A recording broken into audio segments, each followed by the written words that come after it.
What's going on, everybody? It's your boy, Chef the Floor, a.k.a. Lamar Hardy, coming to you with another episode of the Two Fingers Podcast. We just finished our March show with our wonderful feature, Neko Ramos. All right, we're up in here in Logan Tavern.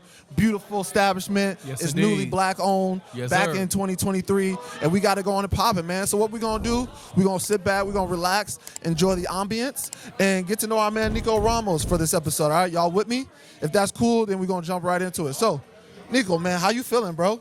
Hey man, I feel great. Tonight was a great night. Before I came to the show, so I'm a teacher.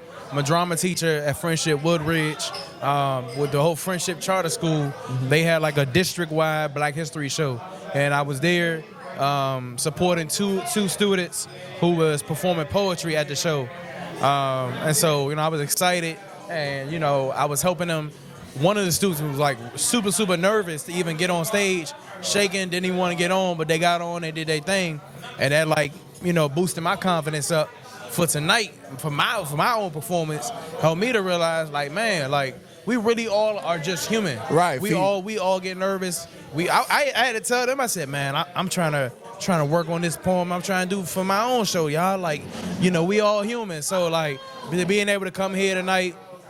I did one piece I haven't done in over 6 months. I did, I kind of switched it all up, and it was really good. I felt really confident about not just the performance, but about the way that I was able to connect with the audience. Right.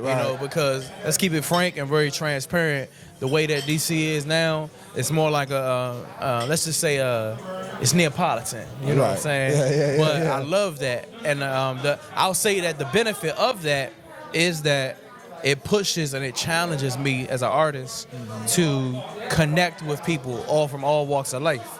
So yeah, it felt good tonight. And it's cool because a lot of people, first of all, DC, the DMV is known as Chocolate City, but we might be one of the most diverse cities in America just because everyone wants to come here, everyone wants to be here. So what you're saying is right. We got so many different cultures, different ideas, different politics. So you can't help but be challenged every day. Right. So speaking on that, I kind of want to talk a little bit about the show, and we're going to get more into you.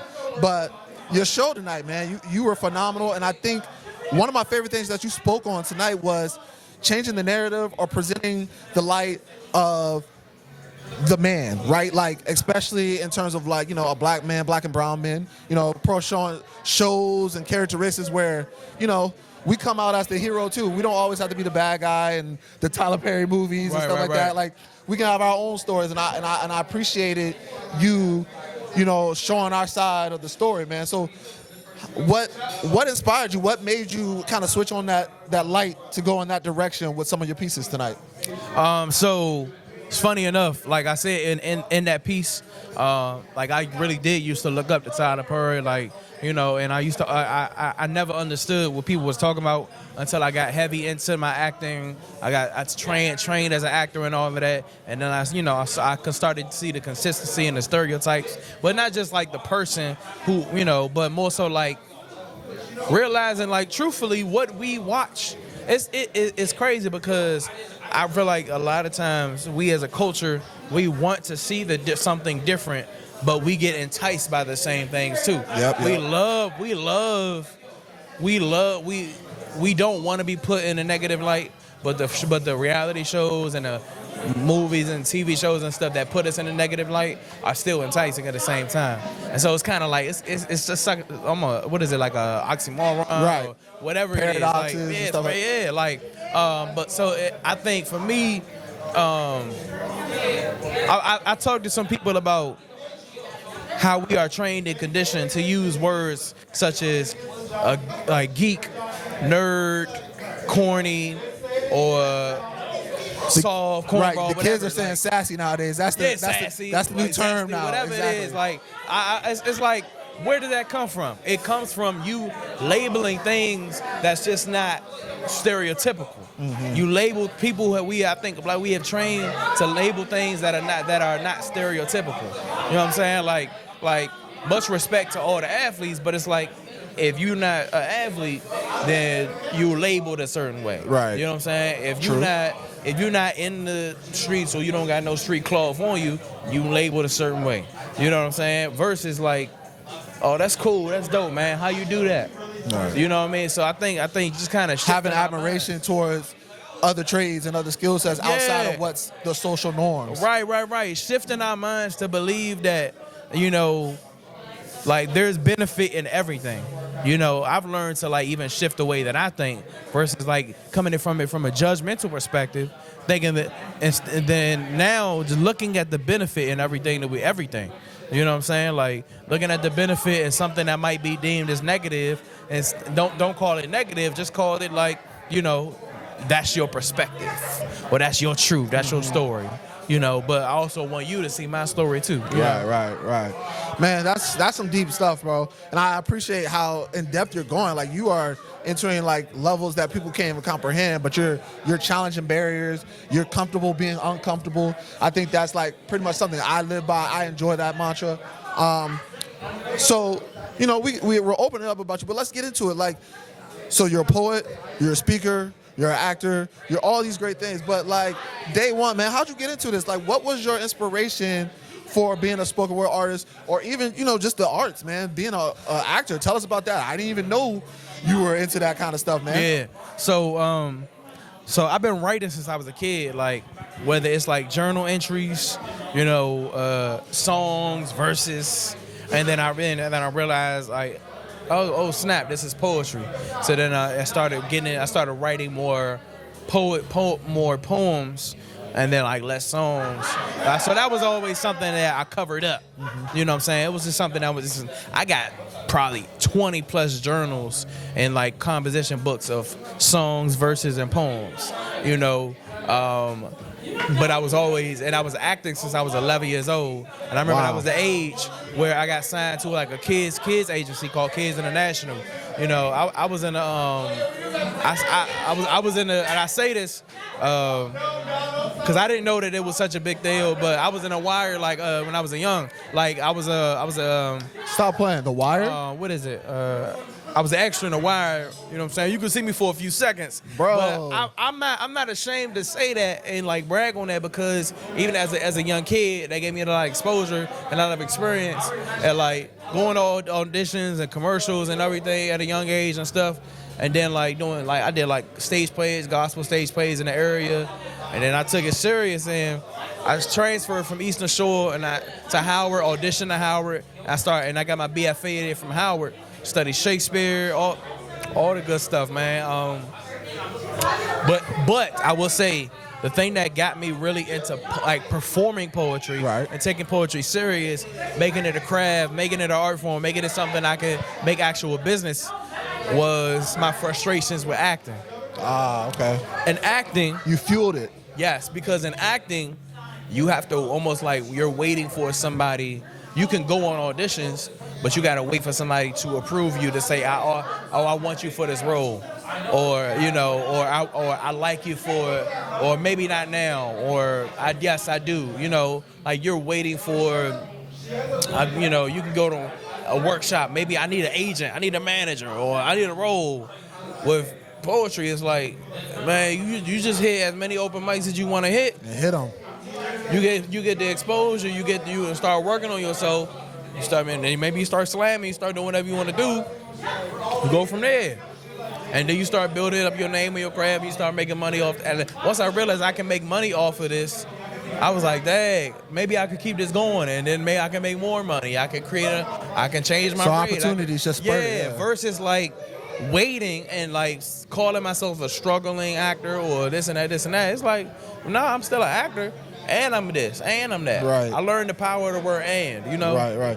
And I think, like, even though the saying is jack of all trades but a master of none, I don't really, I mean, you could be a master of a lot, you know what I'm saying? Right. And I think that's power and knowledge, bro, as you continue to try something new, try to accomplish more feats, try to do more, add to your versatility, add to your arsenal. So it's amazing, man. So first of all, let's rewind. The Wire, bro, that's like, that's one of the most prolific.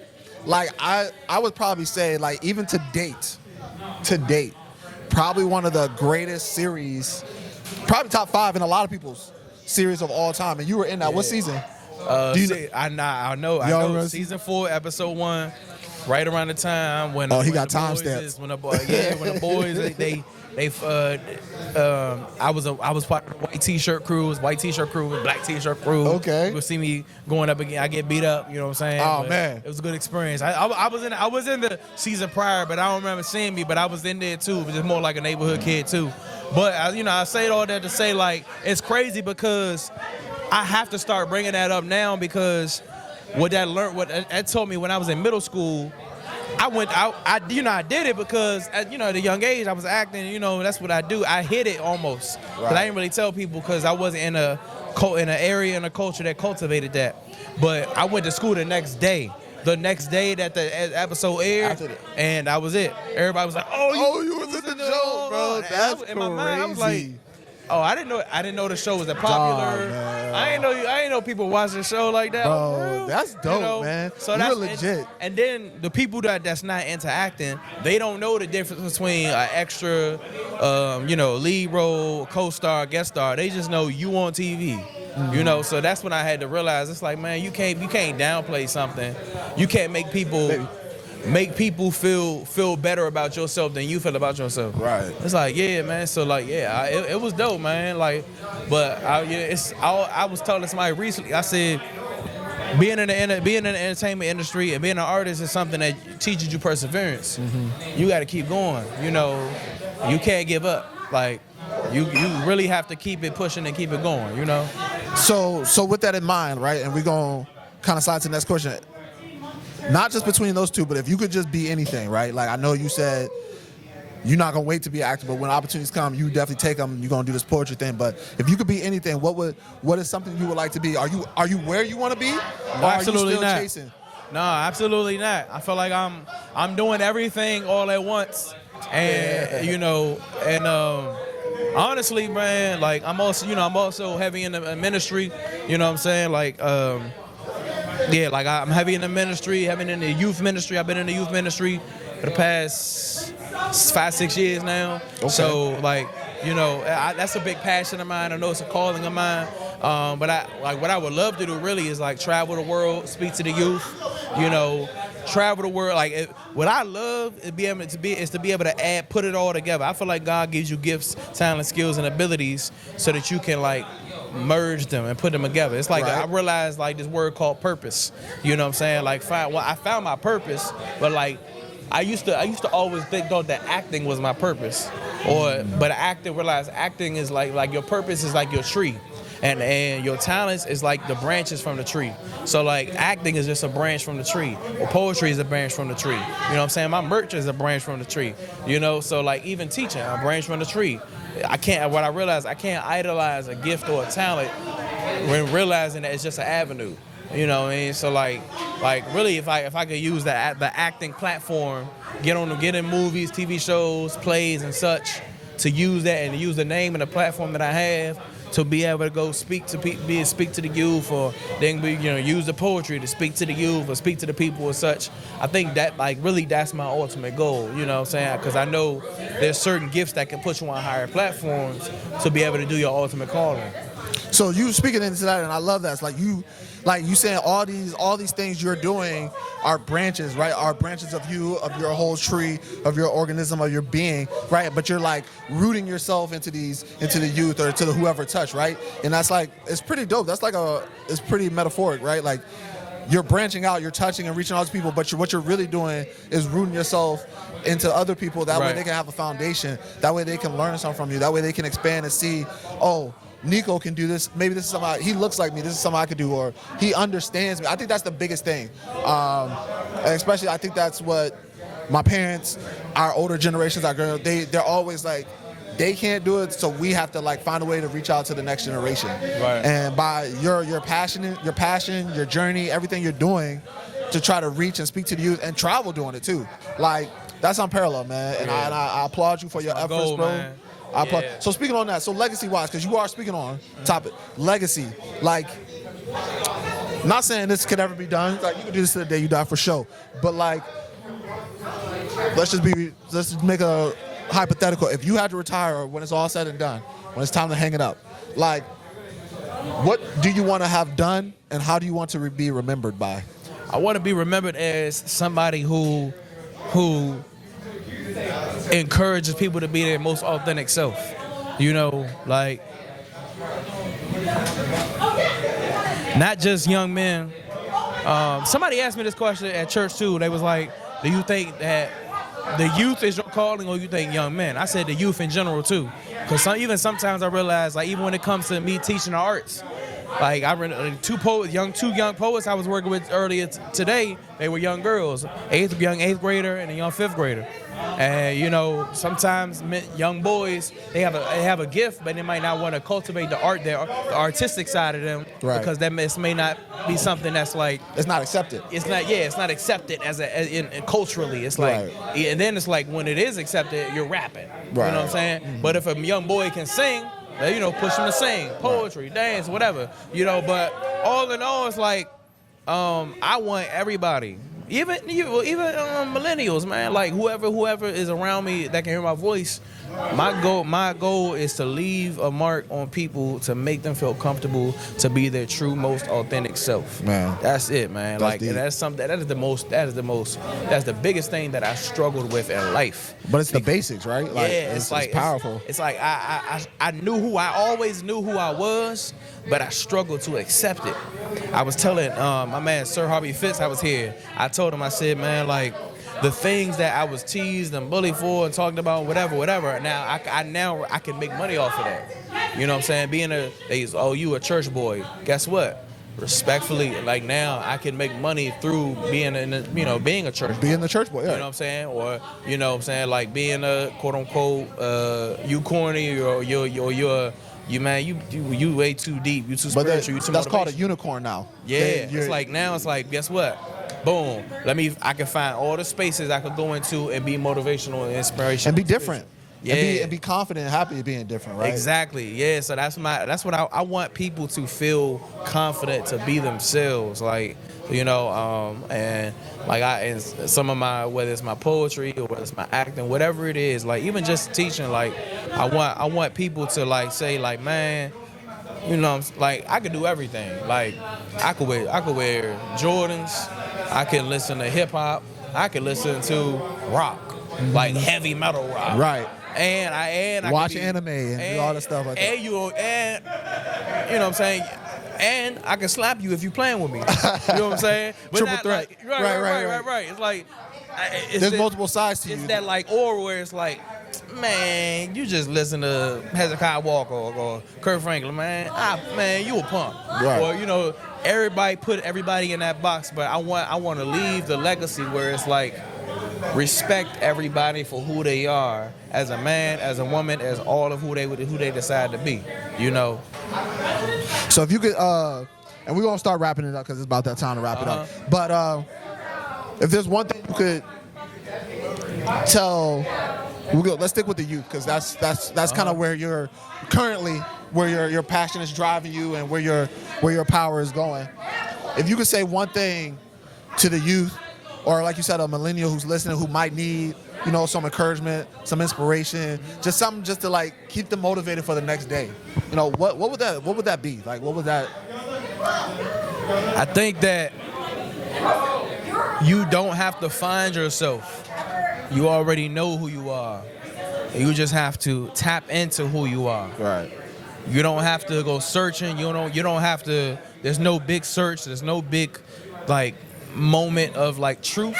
It's just a moment of realization and moment of acceptance. Mm-hmm. You know. So I think, like you said, whether it's the youth of today, 18 to 35 age, whoever it is that's listening to, you know, us at this moment, don't try too hard. Like, now I understand why 50 Cent said get rich or die trying. Yep. Like, you know, or I remember a couple years ago the youth used to have this terminology called, man, you a try hard. Mm-hmm. Like, I learned that sometimes, man, you don't have to try hard at all. Because when you're trying hard, that means you're trying to seek approval or affirmation from people. You don't got to do none of that. Like, right. Like if people don't, what I learned is if people don't accept you or don't see you, the moment that they accept and see you will almost be the moment that's too late for them. Yeah. So yeah, it's like, that's man, real. Don't try to like even when it comes to confidence, like, just be. Mm-hmm. You know what I'm saying? Just walk.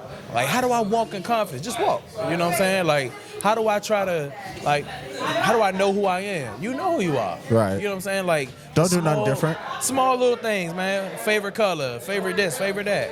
Just embrace it. You know what I mean? So, like, that's the one word I would say, man. Embrace who you are. I appreciate it. And that's real, people. So, ladies and gentlemen, we are at the conclusion of our show. It's been a great evening. We've been waiting for it all year. This is actually the first show of 2024. So, honored, Neko graciously accepted it, the honor. We took a break January and February, but we're going to close it, all right, because my man's walking around. It's time to shut this down anyways. So, before we go, drop your social so people can follow you, give them the information and stuff like that, and we're going to close it out. Hey, what's up? This is Neko Ramos. You can follow me everywhere at Neko Ramos. Nekoramos. Nekoramos. Also have a website. And NekoRamos.com. So where I have all my merch available. I have all my, bio, little things about me. But yes, if you would like to hit me up, you can hit me up. My booking information is on Instagram, and everything was on the website, man. So I'm from the DMV area, stay in the DMV area. So just holler at me, man. Much love to y'all. Thank y'all so much, and thank you, my brother. For real. And as always, I'm your host, Chef DeFloid, doing it the best that I could ever do it. We thank y'all for tuning in. Neko, we thank you for gracing us with your presence. Everyone who came out, it was a great show. Yes, we'll get the highlights out and all this stuff. Also, I'll tag all his information so you don't got to try to remember it. All right? And with that, we're going to leave with our mantra as always. 2 fingers, peace and love. 2 fingers, 2 up, 2 down. 2 fingers, deuces. And we out of here. We'll salute to y'all. We out. Yes, sir.